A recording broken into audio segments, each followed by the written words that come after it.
ఒక మానసిక రోగి, ఒక పిచ్చోడు, అంటే ఒక ఉన్మాది, ఎంతో ప్రేమ సామరస్యత కలిగినటువంటి హైందవ సహోదరుల మధ్యలో పుట్టినటువంటి ఒక గంజాయి మొక్క, కొమ్ములు తిరిగిన మొనగాళ్ళే క్రైస్తవ్యానికి ఎదురు తిరిగి చతికిలబడి మూలన కూర్చుంటే నానాటికి ప్రవర్ధమానమై పరిడ వెళుతుంది క్రైస్తవ్యం.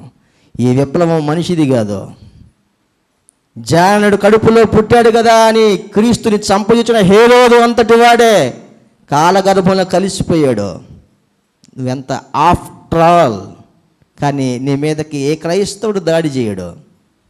ప్రేమతోనే నీ పిచ్చికి మందేస్తూ ఉంటాం. ఎలాగో తెలుసా? పెరుగుతూ ఉంటాం, విస్తరిస్తూ ఉంటాం, ఎదుగుతూ ఉంటాం. బాప్తిస్మాలు ఆపగలిగావా? సువార్త ప్రకటన ఆపగలిగావా?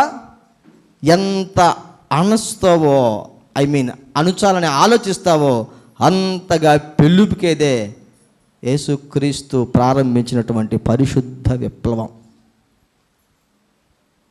యేసుక్రీస్తు ప్రభువారు ఆలోచన పుట్టించే హృదయంలో పుట్టాలనుకుంటున్నాడు. కారణం ఏంటంటే మనుషుల మనస్సులు మారిస్తే వారందరూ దైవ స్వరూపాలుగా మారిపోతారు.